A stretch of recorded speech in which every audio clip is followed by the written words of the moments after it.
Hey guys, Kent Clothier here with my co-host and business partner Los Silva. Los, how you doing, brother? I'm good, brother. How are you? Good. So everybody, welcome to the latest episode of Freedom Strategies, where we dive into exactly how you can become, free in your business, in your life, how to set up a business and design a life that kind of serves you as opposed to the other way around. And here, each and every episode, we try to just dive into not only some of the things that we are implementing inside of our own business, but some of the questions that you guys keep sending over here and some of the comments you keep having for us. One of the questions that just recently came in is, guys, how do you stay true to your work, right? How do you stay passionate about your work? And I think that both kind of spoke, or that question in particular spoke very profoundly to both of us here. So we thought we'd take it out of the bag here and kind of address it here with you and really break it down. So Los, I know this kind of hits pretty near and dear to you. So why don't you start and then I'll kind of finish. Yeah, I think it's one of the hardest things to kind of always figure out, right? Because as entrepreneurs, just because you start something doesn't necessarily mean that one, you're stuck with that forever, and two, that you're going to be happy with that in the future. So you're always changing and things like that. So this question, I think, always pops up because you're always changing as a person, as a businessman, etc. So how to be true and stay passionate about your work. I've found lately, and it's really a lot of it has to do with hanging out with you. Um, I don't chase money anymore, and I really just chase what I get extremely excited about. For me, that is that as Totally. geeky as it sounds, it's marketing, it's funnels, and then it's hanging out with my really close friends. And that's actually why I'm moving to San Diego to be closer to you and Nice. everybody that's out there. So guys, yeah, I mean, I think that's it right there, right? That's a mouthful. Is one thing I've definitely found over the years, having built some really successful businesses and then having actually lost a couple businesses over the years and failed a few times, that whenever you chase money, money ends up running, and that's always just proven true in my life. And so the way you stay passionate, in my opinion, is kind of echoing what Lowe said, is just don't chase money. Figure out what really matters to you, what you're really passionate about, and pursue that, because in that pursuit you're almost always going to win, either in the pursuit of it or in actually the achievement of it, right? And so you have to define success a little bit differently than what most people traditionally define it as. Most people are locked into, oh God, if I ask somebody, hey, what do you want out of life? What if you could have anything, what would you get? Oh, I'd have $1 million. And you sit there and scratch your head, you're like, what the hell does that even mean, right? Do you even Yeah. know what I mean? Do you even know what $1 million is? It's Yeah. it's so it's so silly.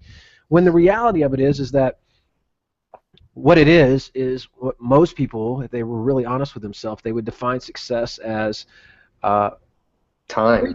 time, right? Freedom. Do whatever you want with whoever you want. Spend the time doing what you're passionate about, what you're really excited about, and not and avoiding the stuff that you're not. And you just alluded to marketing and funnels, things that we're both really passionate about, helping people, hanging out with cool people, doing cool things. I mean, those are things that we're passionate about. So quite frankly, we've designed our lives and our businesses to just do that.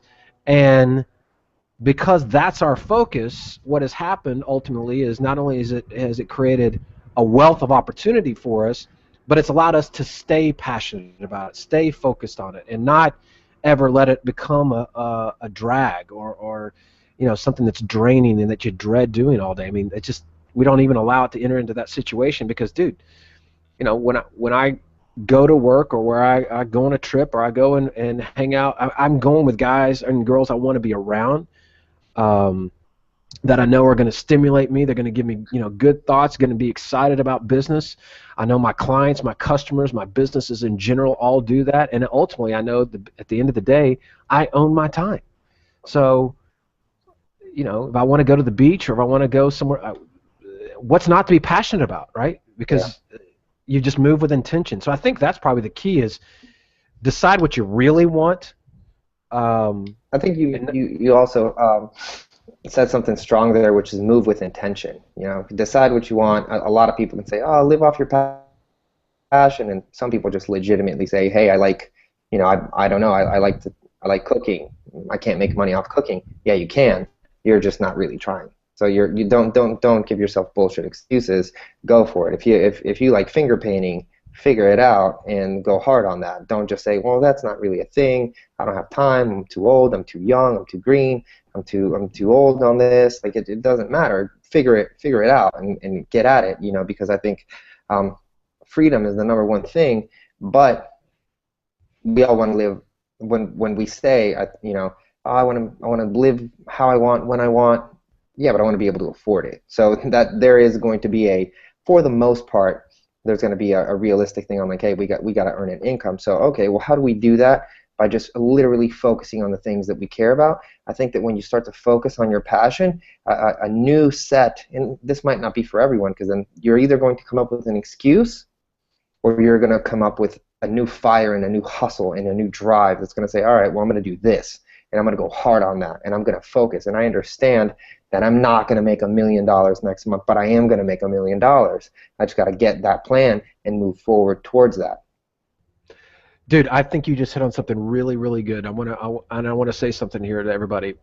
One of the most powerful lessons that I've learned over the years is, I guess I've been doing this now for almost 26 years, right, as an entrepreneur, is that you speak your future one way or the other.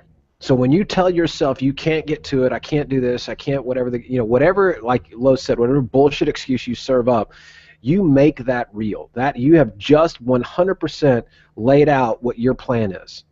And that your plan effectively becomes to do nothing.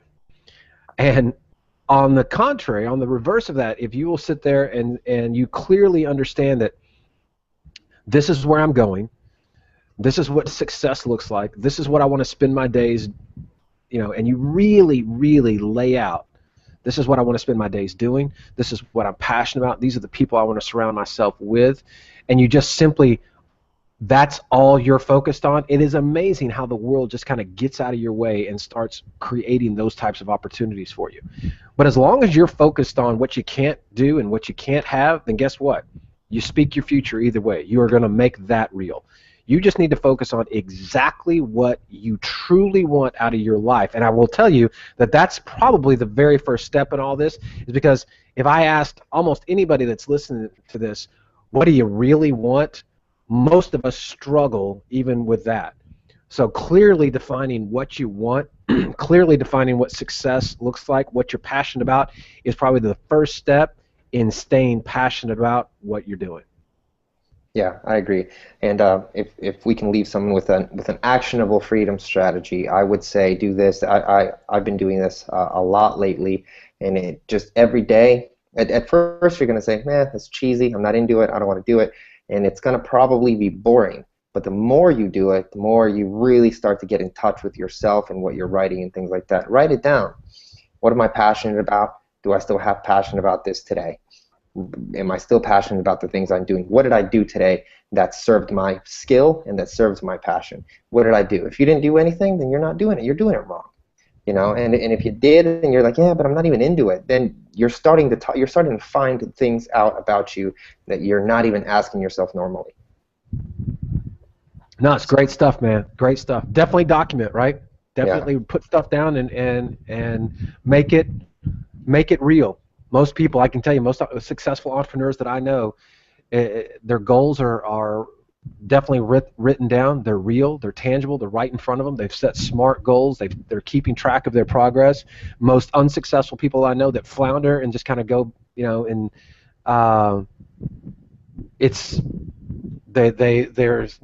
no validity to their goals. They're just they're in their head, which makes it easy to not go after them. So definitely write, take what Los is saying, put stuff down on paper, keep track of where you are, how you're going, what your progress is, what success really looks like, 100%. And with that, guys, that will conclude this episode. Again, I invite you to check us out on freedomstrategies.tv. You'll have a lot more information there about other podcasts we've done, as well as information about how to work with us, some of the other projects we're involved in, what you can do to get involved. It's all there for you. And we look forward to meeting up with you really soon and sharing some more information with you in the next coming episodes. Take care. See you guys.